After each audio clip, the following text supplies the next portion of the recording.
Hello again, everyone, and welcome to episode 2 in the series The Tales of from the Middle Ages, where I'm joined again by Andrew Beatty, who is the author of these books.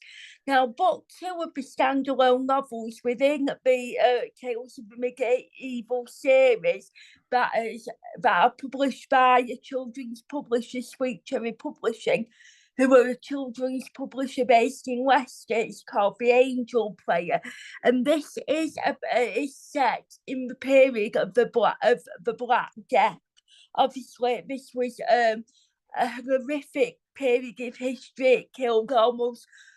It swept through the entire continent of Europe, killing many people, and this is where Andrew has set the second book in the series.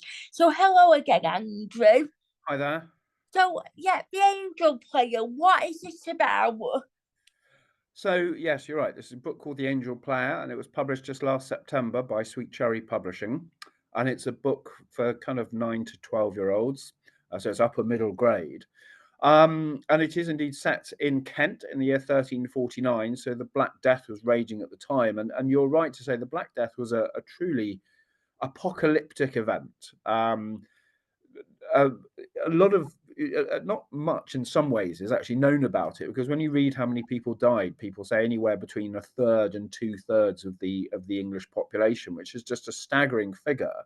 But because there are no proper censuses at the time, and so on, we don't actually know which of those figures is actually correct. But it was an apocalyptic year or so that the Black Death swept through the country. It was actually introduced to the country probably through Weymouth, and then over the ensuing months kind of worked its way up the country and over to Ireland and so on. So my main characters are a group of traveling players, and they go from place to place with their plays, and the plays are called mystery plays, which many people have heard of. So they were basically Bible stories.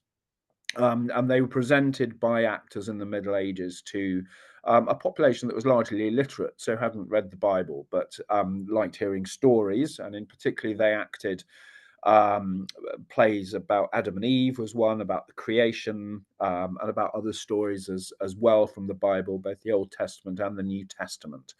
And sometimes these players would set themselves up in churches, but my book is set during the summer, and assumes that the plays were presented in town squares and that sort of thing, from a wagon that the players used to go around with. So that's the background to it. My main character is a 12-year-old boy, and his name is Will Hunter, and he's a member of these traveling players. And because his voice hasn't broken, he plays all the girls' roles, all the women's roles, like Eve in the story of Adam and Eve, and so on.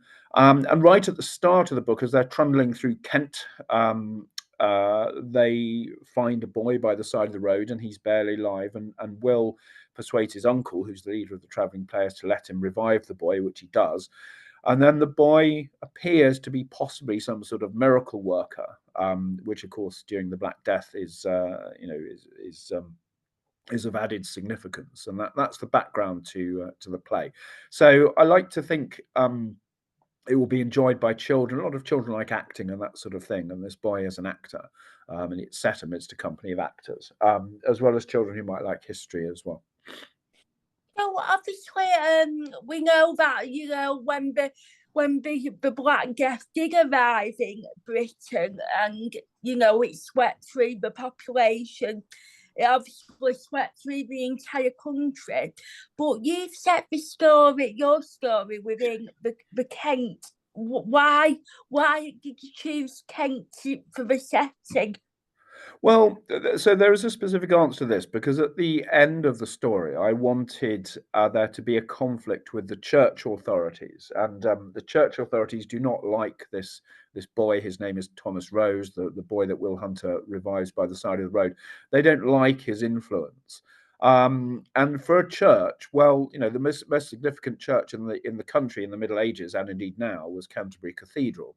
So I thought, well, the finale, or the last part of the book, can be set in Canterbury, the most important religious centre in the country, and that, of course, means that the rest of the novel needs to be set around Kent. And in fact, it's set in a number of places like Sittingbourne and so on. And as I said, right at the end, Canterbury Cathedral plays a major role.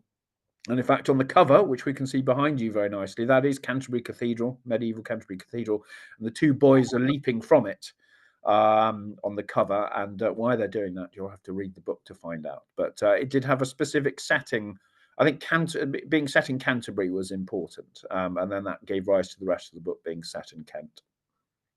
And so the next part was, you know that in the beginning of this chat, you mentioned that there isn't a lot of information about the Black Death, you know, because in them days there weren't many censuses, but we know how many people died and how it probably came to the country.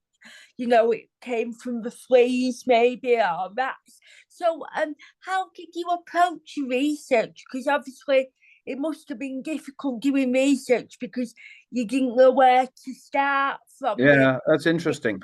I mean, what there isn't is really any statistics because no one collected statistics in those days.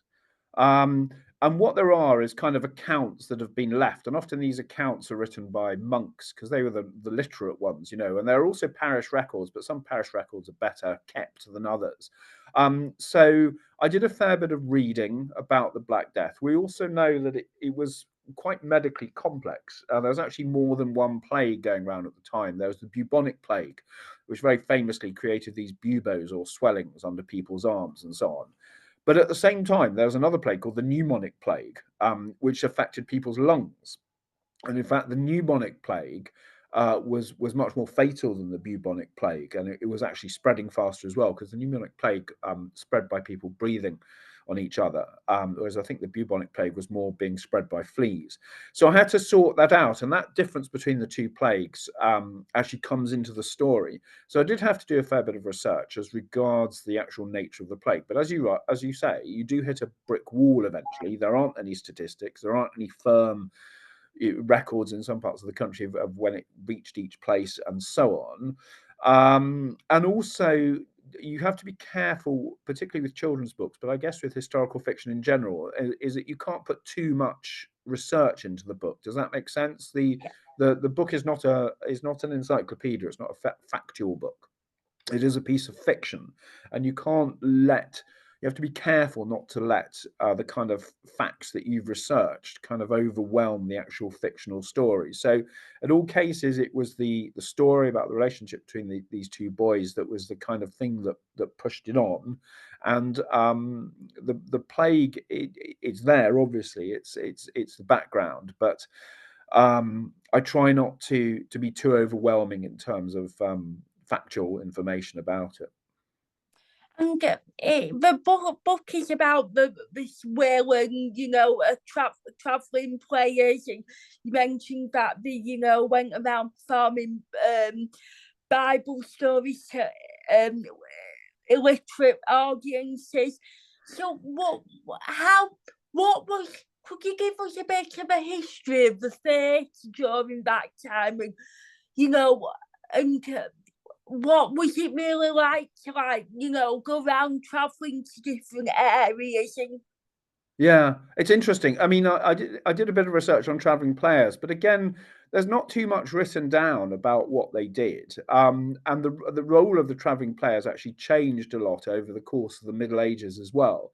And as I said, there are different types of players. There are some who set up in churches deliberately. There are some who performed outside with their wagon, and there were different types of wagon and so on. So I actually had to kind of make up my own version of those traveling players and what it was like to be in a wagon going from place to place, from the limited sources that we had, if that makes sense. I did deliberately create a company of traveling players whose wagon is quite basic, and they encounter another group of traveling players who have a much better wagon. And they can do much more fab things with, suns and stars coming down from the ceiling and all sorts of things. So I think there would have been different types and different qualities of traveling players during the time. And I also guess their lives were different in the summer compared to the winter, because in the winter often the roads were impassable, so they might have had to stay in one place, and it was cold, so people didn't come out as much. And in the summer, the roads would have been much passable, much more passable, and people would have come out and been able to stand around in village squares or in churches, which would have been warmer then as well. So I think that's quite important actually too. Obviously, we know that we've heard, like, on programs, on textbooks that have been written about the Black Death, and other stories that have been written around the Black Death. We know a lot about the smells of the city, a lot of rotting bodies. Nobody would have wanted to remove the bodies in case of cross-contamination.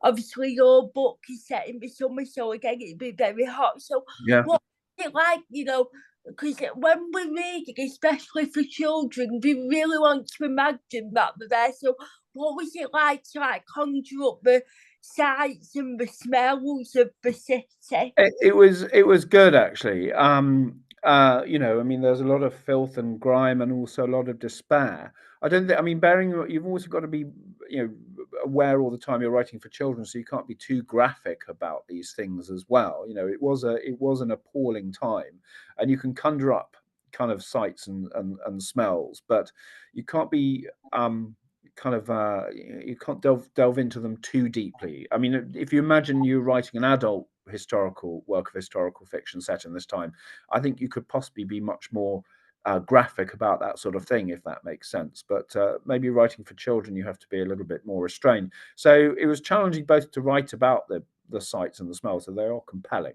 and it was also challenging to make them appropriate actually as well. And obviously, you say that we know that the Thomas Rose is quite a mysterious character of and he wants to try and cure this disease. So why did you want to create a character like Thomas Rose? Because I presume within that time there were a lot of people who had mystic spells and thought they could cure things. And definitely, I mean, there are lots of charlatans and who kind of tried to sell cures for the plague and that sort of thing. And interesting, that even happened 4 or 5 years ago during COVID. There were charlatan medics who were trying to sell off cures for COVID, all of which of course were rubbish, as indeed were the cures for the plague that were sold in the 14th century. The thing about Thomas Rose, who's this boy that the main character Will Hunter finds by the side of the road, is that he's an enigma. You don't actually quite know who he is. Is he genuine? Is he a fraud? And I hope that's the most compelling aspect of the story. So what makes you read on? Every story has to have an idea of why you turn the page to the next chapter. But what makes you read on is you want to find out who he is. You join Will in the journey to find out who he is, and whether or not Will does find out is you can see that at the end. So I hope this enigmatic character would make for a compelling read is the answer. And obviously, Will tries to protect, this Thomas Rose, because we've already discussed about the church don't like his influence, because of the religious beliefs. What was it like during? Because I can imagine with all these, charlatans who said they had these cures, but then people would have thought if you were a religious person, especially in the church, that it was God's punishment for something. Yeah. I mean, the church played an interesting role in the plague. There are all sorts of stories, in fact. First of all, a lot of clerics did die, and that's because they were ministering to people at the time, and so it took the lives of a lot of clerics. But you also have these stories about monks, and often monasteries in those days were quite fortifiable places, and they basically just shut themselves away in their monastery and slammed the door shut and didn't come out for a few months, particularly if they had a well and access to clean water and that sort of thing. So I think what church and clerics and monks and so on did, there is a different set of stories there, but it interested me to introduce to the church, and as I said, there are bits about Canterbury Cathedral, because yes, their message to people was that it was a punishment from God, but obviously You know, if there were prayers to help people recover and so on, they wanted to be the ones to deliver those prayers, and Thomas Rose is a bit of a challenge there. So that I introduced them largely because it would be an element of tension with the character of Thomas Rose. And also, I think the penultimate topic was, obviously you've already mentioned, some of when you're writing about historical events for children, you've got to be more restrained and a bit more like you haven't got the freedom with writing for children as you would have for an adult audience. But what are sort of, is it fun and challenging at the same time? It's always challenging, yes. I think it's certainly fun to have written stuff, yes, but it can be quite challenging when you're actually doing the writing. So, and there are some moments of levity in the book as well, and they're fun. They're fun to write about as well. So, yes, it can be fun, but it's always going to be challenging to get the balance right and to make sure the story's moving ahead, even though you're giving some useful background about the plague at the same time.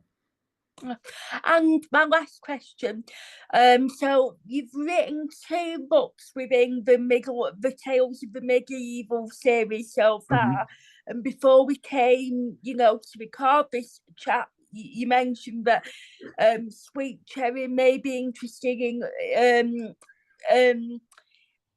publishing more books with it for the series. What sort of, if you can give us, what sort of topics will they be about, and would you be happy to come and chat to me again when they're been published? Well, first of all, I have had a great time with these 2 conversations with you. So I'd love to come back when more books are published and talk with you again. So definitely the case.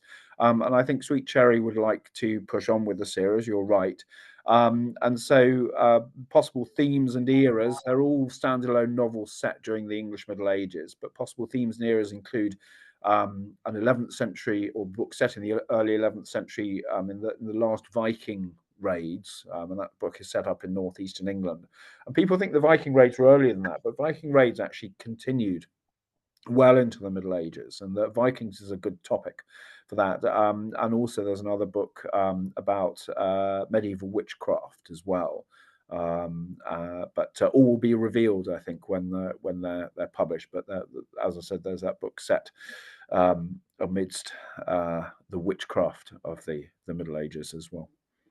That will be really interesting, and I look forward to chatting more about them with you in the near future. Thank you, Andrew. It's been a pleasure to chat with you today. Well, it's been an absolute pleasure to talk with you, and thanks for your very incisive questions, which definitely got me thinking. Yeah, And I hope I've entertained you and your audience by asking them and developed interest in the 2 books. thank you. And I will be sharing the links to the 2 books, so hopefully people will be intrigued and want to read more of the story, so they can be intrigued to, buy a copy or whatever. Well, that's fantastic. Thank you very much Yeah. as well. Thank you again for your time. Bye-bye. Bye. Thank you. Bye. Bye.